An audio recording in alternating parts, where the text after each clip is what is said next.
Hi everyone, welcome back to my channel. कैसे हो आप सब? आई होप आप बहुत अच्छे से होंगे। जो लोग मेरी वीडियो पहली बार देख रहे हैं उनके लिए बता दूं कि मैंने अपनी प्रेगनेंसी के लिए पहले IUI करवाया, जिससे मुझे एक्टोपिक प्रेगनेंसी हो गई जो कि कंटिन्यू नहीं की गई। फिर मैंने IVF करवाया जिससे मुझे ट्विंस प्रेगनेंसी हुई। मेरे 2 बेटे हैं। जो भी एक्सपीरियंस है इस पूरे ट्रीटमेंट का वो मैं वीडियो के थ्रू यहाँ पे आपके साथ शेयर करती रहती हूँ। तो आज की वीडियो काफ़ी ज़्यादा इंपॉर्टेंट होने वाली है। IVF और IUI वाले पेशेंट्स के लिए वीडियो को एंड तक ज़रूर देखिएगा। तो जैसे कि IVF में हम 2 एम्ब्रियो ट्रांसफ़र करवाते हैं और IUI में भी कई बार हमारे ट्विंस जो हैं वो हमारे हो जाते हैं, कंसीव हो जाते हैं। हार्ट बीट भी आ जाती है, लेकिन फिर टाइम बैड लक ऐसा होता है कि हमारे एक बच्चे की हार्ट बीट जो है वो बंद हो जाती है। तो क्या इसमें आपको घबराने की ज़रूरत है? क्या इसमें दूसरे बेबी पे भी असर होता है? क्या मदर पे इसका असर होता है? तो इसके बारे में आज हम बात करने वाले हैं। तो देखिए, अगर आप, जैसे मैंने आपको बताया कि मेरे 2 अल्ट्रासाउंड, जब मेरा पहला अल्ट्रासाउंड हुआ तो उसमें 2 सैक नज़र आए थे, ठीक है। तो डॉक्टर ने कहा था कि पहले धड़कन नज़र आ जाए फिर हम खुश होंगे। तो क्योंकि डॉक्टर को पता है कि कई बार सैक तो नज़र आ जाते हैं लेकिन हार्ट बीट दोनों बच्चों में कई बार नहीं आती है।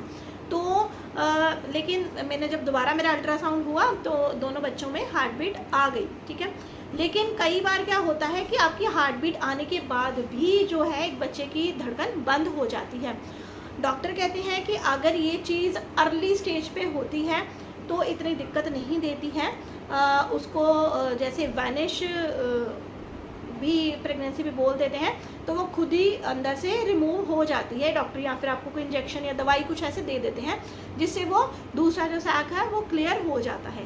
लेकिन अगर यही धड़कन जो बंद होएगी ये 30वें या 31वें 32वें हफ्ते में जाके दूसरे बच्चे की हार्ट बीट बंद हो गई, जब आपका बच्चा पूरी तरीके से बन गया था तब ये हार्ट बीट बंद होती है, तब क्या दिक्कत होगी इसमें? तो जी हाँ, तब दिक्कत थोड़ी बहुत हो सकती है।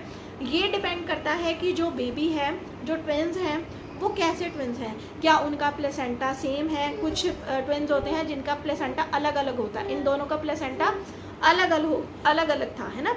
लेकिन कुछ एक ही प्लेसेंटा के साथ नहीं चल रहा, वो तो एक ही प्लेसेंटा में होते हैं और एक ही थैली में होते हैं। कुछ बच्चों की थैलियाँ अलग अलग होती हैं, अलग अलग होती हैं। तो ये सारी चीज़ें जो है वो डिपेंड करती हैं आपको। आपके डॉक्टर जब आपको बताएंगे ये चीज़, जब उनको पता चलेगा, लिख बना दिया स्टार नन्नू, काम करने दे, तो फिर आपको सबसे पहले तो पैनिक नहीं करना है, एकदम से आपको घबरा नहीं जाना है। देखिए, जैसे भी आपको डॉक्टर कहते हैं वैसे आपको तब ज़रूर करना चाहिए। अगर आपके डॉक्टर ने आपको बोला है कि आपको अर्ली डिलीवरी करवा लेनी चाहिए, दूसरे बच्चे को आपको निकाल लेना चाहिए एक हफ्ते के लिए या 1.5 हफ्ते के लिए, उसको NICU में रख देते हैं जिससे वो थोड़ा ठीक हो जाता है ना, तो आप वो ज़रूर कीजिएगा। अगर डॉक्टर बोलते हैं कि नहीं, हम एक बच्चे को निकाल लेंगे, या ऐसा उनको कोई प्रोसेस उनका है, ऐसा कुछ लगता है ना, वो तो लग जाएगी, तो आपको वो करना है। तो आपको ये चीज़ें बिल्कुल भी इग्नोर नहीं करनी है। आपके जो डॉक्टर होते हैं उनको आपसे ज़्यादा पता होता है, वो रोज़ ही कोई ना कोई ऐसी सिचुएशन से निकल रहे होते हैं, है ना। उनके पास अलग अलग से पेशेंट आते हैं। काके लग जाएगा पेन, तो उनको इस चीज़ की बहुत ज़्यादा नॉलेज है। तो प्लीज़ आप, आपके हस्बैंड, आपके मदर इन लॉ, प्लीज़ इस चीज़ को मत लीजिएगा कि डॉक्टर तो बस पैसे बनाने के लिए कर रही है या फिर उसको तो बस ऑपरेट ही करना है। तो ऐसा बिल्कुल नहीं होता है। ज़रूर कोई ना कोई ख़तरा होगा या ज़रूर कोई ना कोई ऐसी बात होगी जो डॉक्टर ने आपको जल्दी से, जाओ फिर दीदी, तो जो डॉक्टर ने आपको जल्दी से डिलीवरी के लिए बोला है, एमरजेंसी डिलीवरी के लिए बोला है। मेरा खुद का एग्जाम्पल आपके पास है। जब मैं 1 अक्टूबर को, जिस दिन ये हुए हैं, मैं अल्ट्रासाउंड करवाने गई हूँ, तो छोटे वाले की जो मेरा ट्विन 2 था, यानी कि जो मेरे अभी गोद में बैठा था, इसकी वजह से हमें जल्दी से ऑपरेट करना पड़ा। हाँ जी, अब डोर ओपन करूँ? तो मैंने डॉक्टर की फटाफट से बात मानी। डॉक्टर ने कहा था कि जो छोटे वाला है, जो मतलब ट्विन 2 है, वो इतना हेल्दी नहीं है। मैं बाहर तो बहुत कुछ कर सकती हूँ लेकिन अंदर मैं वो चीज़ नहीं कर पाऊँगी।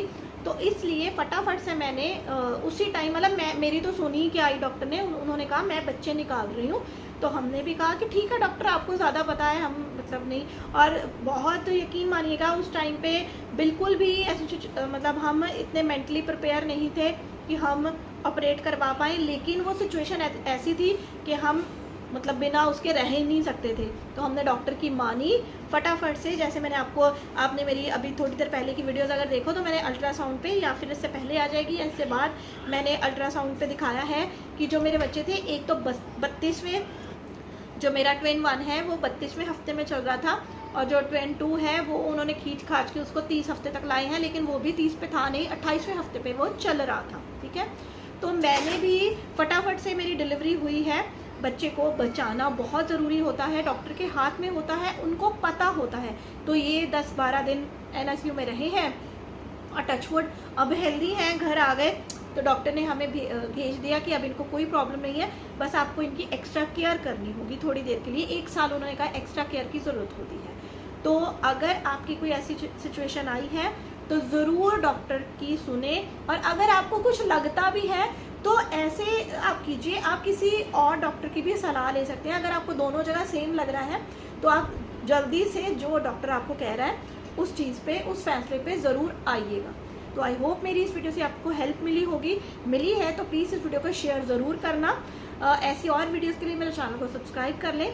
मिलती हूँ आपको अपने अगली वीडियो के साथ, तब तक के लिए अपना ध्यान रखिए एंड बाय बाय।